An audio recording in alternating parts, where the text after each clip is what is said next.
कांग्रेस विधायकों के जख्म पर पुलिस का मरहम। आखिर क्यों जरूरत पड़ गई पुलिस मुख्यालय को पत्र जारी करने की? क्या सचमुच में झारखंड के पुलिस अफसरों को कर्तव्य बोध नहीं है? आजाद सिपाही में आपका स्वागत है। मैं हूं राकेश सिंह। झारखंड कांग्रेस में सब कुछ ठीक ठाक नहीं चल रहा है। पिछले 15 दिन से पार्टी के अंदर बात कुछ ज्यादा ही बिगड़ गई है। कांग्रेस विधायक दीपिका पांडे सिंह, अंबा प्रसाद, ममता देवी और पूर्णिमा नीरज सिंह की नाराजगी की बात जग जाहिर हो चुकी है। अब तो इरफान अंसारी भी काफी आग उगल रहे हैं। इन विधायकों का गुस्सा सरकार से नहीं बल्कि पुलिस प्रशासन से है। कुछ हद तक गुस्सा नाजायज भी नहीं है। इनकी नाराजगी के बाद राज्य के डीजीपी नीरज सिन्हा ने राज्य के वरीय अधिकारियों के नाम जो आदेश पत्र भेजा है वो इस बात का घोतक है कि कुछ पुलिस अधिकारी कांग्रेस विधायकों की तौहीन कर रहे हैं, उनके साथ अच्छा आचरण नहीं कर रहे हैं। अब विधायकों को सम्मान देने की बात हो रही है। इसका मतलब क्या ये लगाया जाए कि इन अफसरों को अपने कर्तव्य का बोध नहीं है? तभी तो विधायकों के जख्म पर मरहम लगाने की गरज से पुलिस मुख्यालय ने पत्र जारी किया है। ये तो सामान्य सी बात है कि लोकतांत्रिक व्यवस्था में कोई भी विधायक, मंत्री, पुलिस प्रशासन के किसी भी अधिकारी से प्रोटोकॉल में ऊपर होता है। फिर ये अधिकारी उनकी जायज बातों को क्यों नहीं सुनते हैं? हाँ, अगर इन विधायकों की तरफ से कोई गलत दबाव दिया जा रहा हो तो वो उजागर भी होना चाहिए। अगर झारखंड में लोकतांत्रिक व्यवस्था और प्रोटोकॉल के तहत काम नहीं हो रहा है तो सचमुच में पुलिस को आत्ममंथन करने की जरूरत है। हाल के दिनों में कांग्रेस के कुछ विधायकों और पुलिस के कुछ अधिकारियों के बीच खींची मयान पर से पर्दा उठाती आजाद सिपाही के राज्य समन्वय संपादक अजय शर्मा की विशेष रिपोर्ट। राज्य की राजनीति में झारखंड की 4 कांग्रेसी विधायक सुर्खियों में हैं। पिछले एक हफ्ते से ये विधायक कांग्रेस के वरीय मंत्रियों, विधायकों के दरवाजे पर दस्तक दे रहे हैं। अपनी पीड़ा बता रही हैं कि राज्य में पुलिस प्रशासन के अधिकारी उनकी बात नहीं सुनते। इनकी पीड़ा है कि कार्यकर्ताओं के सामने इन्हें जलालत झेलनी पड़ती है। पुलिस के वरीय अधिकारियों की तो बात छोड़ ही दीजिए, थाना स्तर के एसआई और इंस्पेक्टर तक इनसे सीधे मुंह बात नहीं करते। इसी बात को लेकर इन चारों विधायकों ने रविवार की शाम कांग्रेस विधायक दल के नेता और राज्य के सीनियर मंत्री आलमगीर आलम के आवास पर एक बैठक की। हालांकि आलमगीर आलम इस बैठक में शारीरिक रूप से उपस्थित नहीं थे, लेकिन उनसे टेलीफोनिक बातचीत इन विधायकों की हुई। इन्हें आश्वासन मिला कि 10 जुलाई को कांग्रेस विधायक दल की बैठक होगी और इसमें विधायकों की समस्याओं को सूचीबद्ध किया जाएगा। इन विधायकों की अगुवाई कांग्रेस की महागामा विधायक दीपिका पांडे सिंह ने की। इस बैठक का वजन इसलिए भी बढ़ जाता है कि दीपिका पांडे सिंह कांग्रेस की राष्ट्रीय सचिव भी हैं। उन्होंने साफ साफ कहा कि पुलिस प्रशासन के अधिकारी हम विधायकों की बात नहीं सुनते। यहाँ बता दें कि विधायक दीपिका पांडे सिंह का महागामा पुलिस से 36 का रिश्ता है। एक दारोगा से उनकी तू मैं भी हुई थी। उसने इनके ऊपर सरकारी काम में बाधा पहुंचाने और दुर्व्यवहार करने की एफआईआर कर दी। इस एफआईआर के बाद विधायक दीपिका पांडे सिंह आग बबूला हो गई हैं और वो थाना पहुंच गई थीं। उनका कहना था कि पुलिस हमें गिरफ्तार कर जेल भेजे। बहुत देर तक वो थाना में धरना पर भी बैठ गई थीं। किसी तरह वरीय अधिकारियों के समझाने बुझाने के बाद वो थाना से उठी, लेकिन आज तक उनके मन में ये मलाल है कि आखिर थानेदार को इतना पावर कहां से आया कि उसने एफआईआर कर दी। उनका आरोप था कि थानेदार एक आरोपी से मिल गया था। वो उसके घर पुलिस फाइल लेकर पहुंच गया था। भनक मिलने पर दीपिका पांडे सिंह वहां पहुंची थीं और वहीं पर विवाद हुआ। उन्होंने उस फाइल को दारोगा से छीनकर जमीन पर पटक दिया था। इसके बाद कई और अफसरों पर दीपिका पांडे सिंह ने पुलिस कार्यशैली पर सवाल उठाए हैं। बड़का गांव के विधायक अंबा प्रसाद भी पुलिस के खिलाफ इन दिनों काफी मुखर हैं। पुलिस प्रशासन से नाराज विधायकों को एक तरह से इन्होंने ही गोल बंद किया।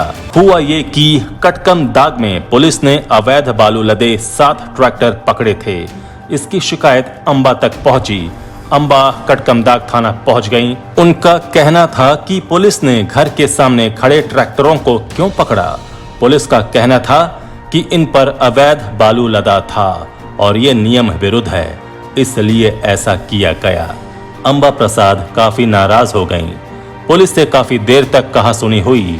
मामला कितना तनावपूर्ण रहा होगा ये इससे ही स्पष्ट हो जाता है कि अंबा प्रसाद 4 से 5 घंटे तक थाने में बैठी रहीं और पुलिस से तू मैं होती रही। इस बीच ट्रैक्टर के ड्राइवर विधायक और पुलिस के उलझने का फायदा उठाकर ट्रैक्टर लेकर थाने से भाग गया।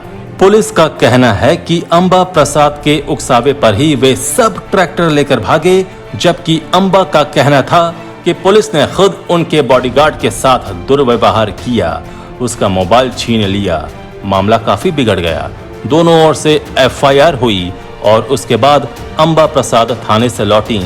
उस दिन से ही अंबा प्रसाद ने कांग्रेस के सीनियर नेताओं, मंत्रियों के यहाँ जाकर अपनी पीड़ा का इजहार किया। अंबा प्रसाद की इस मुहिम में रामगढ़ की विधायक ममता देवी का भी साथ मिला। दरअसल ममता देवी भी रामगढ़ पुलिस की कार्यशैली से काफी नाराज हैं। पिछले हफ्ते कोयला लदे 7 ट्रकों को सूचना देने पर पुलिस ने पकड़ा था। ममता देवी समर्थकों की सूचना पर ही पुलिस सक्रिय हुई थी और ट्रकों को थाने लेकर आई। उन सब पर कोयला लदा था, लेकिन थोड़ी देर बाद ही पुलिस उसमें पलटी मार गई और ट्रकों को थाने से छोड़ दिया। पुलिस का कहना था कि कोयला लदे ट्रक के ड्राइवर रास्ता भटक गए थे और जिन कंपनियों में उन्हें कोयला गिराना था वहां नहीं जाकर वो दूसरी तरफ जा रहे थे। अरे भाई, ये तो गजबे रास्ता भूल गया। चलिए आगे बढ़ते हैं। जबकि विधायक समर्थकों का कहना है कि कंपनी के नाम पर कोयला लाद कर कुछ नेताओं की शह पर उन्हें बाहर भेजा जा रहा था। जिस ड्राइवर के रास्ता भटकने की बात पुलिस कर रही है वो उक्त कंपनी में 100 बार गया है। जब ये ट्रक कोयला लेकर कहीं और जाने लगे तो लोगों ने सूचना पुलिस को दी। उसी सूचना पर ट्रक थाना लेकर पुलिस आई, लेकिन किसी दबाव के कारण मामले पर पर्दा डाल दिया गया और ट्रकों को छोड़ दिया गया। महिला विधायकों का कहना है कि एक तरफ पुलिस बालू लदे ट्रैक्टर को पकड़कर मामला दर्ज कर रही है और दूसरी तरफ सूचना देने के बावजूद कोयला लदे ट्रकों को पकड़कर फिर छोड़ रही है। आखिर पुलिस की ये दोहरी भूमिका क्यों? इन 3 विधायकों ने ही पूर्णिमा नीरज सिंह को अपने पाले में मिलाया और रविवार को कांग्रेस के मंत्री आलमगीर आलम के घर पर इनका जुटान हुआ। इनका साथ कांग्रेस के 2 नेता मानस सिन्हा और संजय पासवान ने दिया और बाकी के अन्य विधायकों से इन लोगों ने टेलीफोन पर बात की, वर्चुअल बात की। आलमगीर आलम के साथ टेलीफोन पर यह तय हुआ कि सभी विधायक 10 जुलाई को बैठेंगे और विधायकों की शिकायतों को सूचीबद्ध किया जाएगा। फिर मुख्यमंत्री के साथ बैठक कर उसका निदान ढूंढा जाएगा। इन विधायकों की मुहिम को उस समय और बल मिल गया जब कांग्रेस के जामताड़ा विधायक और पार्टी के कार्यकारी अध्यक्ष इरफान अंसारी ने सार्वजनिक मंच से कांग्रेस के मंत्रियों को चेतावनी तक दे डाली। उन्होंने सीधे सीधे कहा कि कांग्रेस के मंत्री अपने में मगन हैं और विधायकों, पार्टी के कार्यकर्ताओं, नेताओं की उपेक्षा हो रही है। उन्होंने तो यहां तक कह दिया कि अगर कांग्रेस के मंत्रियों ने इसको गंभीरता से नहीं लिया तो इसकी आंच सरकार तक पहुंच जाएगी। हालांकि इरफान अंसारी का इतना आक्रामक बयान ये पहला नहीं है। वो बीच बीच में मंत्रियों के खिलाफ बोलते रहते हैं। कभी वो स्वास्थ्य मंत्री बन्ना गुप्ता को हटाने की बात करते हैं तो कभी उनका प्रहार कांग्रेस के प्रदेश अध्यक्ष और मंत्री रामेश्वर उरांव पर भी होता है। कुछ विधायकों को लेकर तो वो दिल्ली तक पहुंच गए थे। उसके बाद कांग्रेस विधायकों की बैठक में भी उन्होंने काफी कुछ कहा था। मौजूदा परिस्थितियों को देखते हुए कहा जा सकता है कि कांग्रेस में सब कुछ ठीक ठाक नहीं चल रहा है। आग जब लगती है तो पानी डालकर उसे बुझाने की कोशिश जरूर की जाती है, लेकिन इस बात का कभी प्रयास नहीं किया जाता कि आग लगे ही नहीं। धीरे धीरे पार्टी में आग सुलग रही है। अगर कांग्रेस के वरिष्ठ नेताओं ने इस तरफ ध्यान नहीं दिया तो बात दूर तलक जाएगी। आजाद सिपाही में अभी इतना ही। आप हमारे इस YouTube चैनल को जरूर सब्सक्राइब करें। धन्यवाद।